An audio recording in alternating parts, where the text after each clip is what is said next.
Každú našu hádku som potajomky nahrávala. To som robila ja. Čo?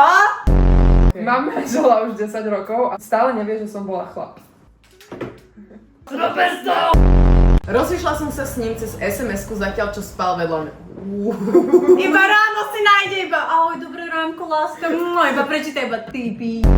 Bol som u svojej frérky, ktorá má mačku. Keď som od nej odchádzal, tak som mu nechiac prešiel autom. Spanikáril som. Naložil som ju do kufra a ona si dodnes myslí, že ušla. No mne keby krémeš a prejde Filip. No, prejde to je ho tiež. súťaž rodiny.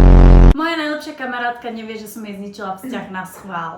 Bieda. Na čo toto robíš? To sú aj také tí baby, vie, že... Ale keď je ich veľa, vieš, že... Príde tvoj frajer a ona. Alebo že...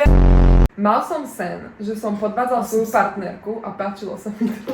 Akože dobre, podľa mňa viacerí majú sen, nie? Že spia s niekým iným, alebo nejaký sexuálny sen, Napríklad ja som si nie? pri sexe predstavovala, že má iný čavo. Ja som...